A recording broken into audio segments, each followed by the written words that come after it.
Isang maaliwalas na araw sa ating lahat. At ngayon ay nandito na tayo sa huling bahagi ng Unit 1. Ito ay may tatlong paksa. Ito ay ang kahalagahan ng pagsasalin. Pagsasalin ba agham o sining? At katangian ng tagasalin. Bago natin sisimulan ang ating talakayan ay meron tayong mga layunin na dapat natin isalang-alang.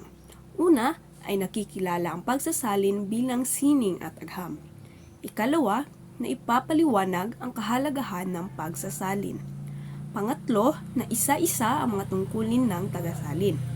At pang-apat, na papanindigan kung agham ba o sining ang pagsasalin sa pamamagitan ng pagsusulat ng isang sanaysay. At ngayon ay dadako na tayo sa ating unang paksa. Ito ay ang kahalagahan ng pagsasalin. So, ano ang kahalagahan ng pagsasalin? Bakit tayo magsalin?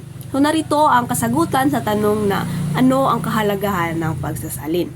Mahalaga ang pagsasalin upang makaabot sa iba pang panig ng daigdig ang mga akda mula sa iba't ibang lugar. Tama nga naman. Sa ganitong pagkakataon ay nawawala ang balakid ng pagkakaiba-iba ng wika sa pagkakaunawang global. Nang dumating naman ang mga Kastila, kinakailangan ng pagsasalin para sa dalawang layunin. Una, ang pananakop. At ang ikalawa, ang pagpapalaganap ng Kristyanismo. Sa aklat ni Vinuti noong 1978, ay kanyang sinabi sa pamamagitan ng pagsasalin ay sabay kay Rafael noong 1978 ay ganito ang sinabi. Ang mananampalataya ay tumatanggap sa Diyos ng Kristiyano ay napapasakop din sa Haring Kastila na banal na itinalaga, lalo na sapagkat iniugnay ang mga misyonaryo ng pampulitikong pagsasakop dito sa lupa sa kaligtasan sa kabilang buhay. Sa pamamagitan ng pagsasalin ay naitanim ng mga mananakop na Kastila sa isip at damdamin ng kanilang sinakop ang kanilang mga ideolohiya, paniniwala at pananampalataya. Ayon kay Santiago noong 1974, batay sa kanilang karanasan sa Timog at Hilagang Amerika, higit na naging matagumpay ang pagpapalaganap ng Kristyanismo sa pamamagitan ng paggamit ng mga wika ng mga katutubo. Mahalaga din ang pagsasalin upang madaling maunawaan, matutunan at gayon ay mapakinabangan ng masang Pilipino ang mga bagong teknolohiya mula sa mga dayuhan. Hindi rin dapat natin kaligtaan ang kahalagahan ng pagsasalin sa pagsulong o pagyabong ng wikang pambansa o sa intelektualisasyon nito. At ngayon ay dadako tayo sa pagsasalin, agham ba o sining. Ayon kay Savory, the translator's task is much harder than that of the original author. Batay sa kanya, ang isang manunulat ay may lubos na kalayaang pumili ng mga salitang gagamitin upang ipahayag ang diwa ng ibig niyang isatitik. Samantala, ang isang tagapagsalin ay masasabing nakatali. Bakit kaya nakatali? Sa kahulugan ng bawat salitang napili ng autor. Kailangang maging maingat at ang tagapagsalin sa pagbibigay. Pagbibigay ng katumbas na salitang maging angkop o kung hindi man ay magiging malapit ang kahulugan pagkatapos timbang-timbangin at muni-munihin ang tunay na ibig ipahayag ng autor. Talaga namang mayroong katuturan ang pahayag ni Savory patungkol sa gawaing pagsasalin. Hindi natin maipagkakailang tunay nga itong isang napakakomplikadong gawain, subalit paano niya nasabing ito ay isang sining? Paano naging sining ang isang gawaing tinatawag nilang hindi madali? Paano nila masasabi ang isang gawain ay hindi madali sapagkat maraming mga bagay ang kailangang isalang-alang kagaya na lamang ng angkop na ibig ipagkakahulugan ng autor. Hindi ba't ang gawaing yan na isang halimbawa ng agham?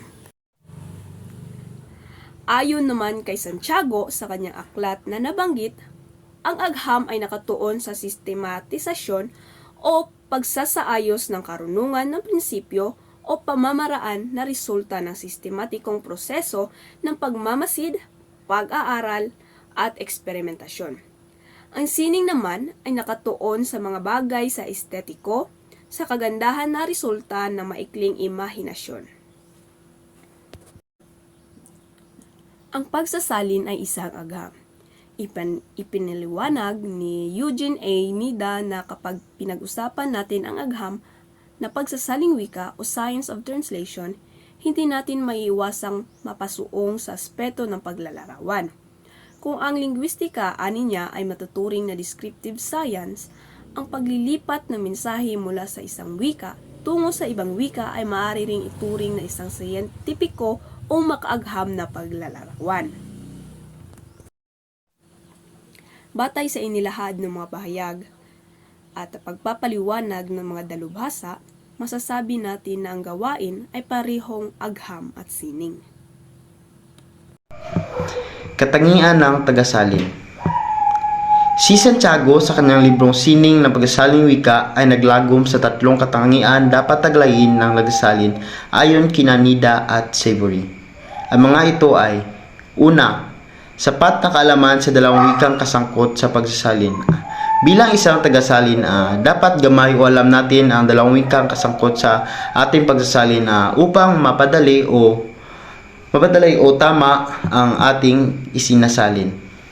Ikalawa, sapat na kaalaman sa paksang isasalin.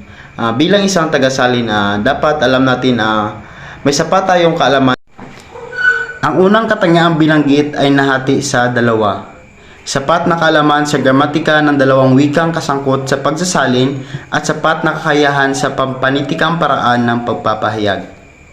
Ang unang katangiang binanggit, ang first and most obvious requirement of any translator, gaya ng sabi ni Nida, ay ang pagkakaroon ng complete control of the receptor language o lubos na control sa wikang pagsasalin. Pag sinabi natin yung lubos na control sa wikang pagsasalin, sasabi dito na payak o simple lang, ngunit nandoon na ang ideya na nais ipahihatid ng paksa.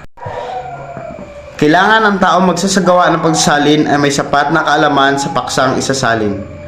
Makatulong din na malaki, sabi ni Santiago, sa pag-unawan sa paksa ang pakipag-ugnayan ng tagasalin sa author.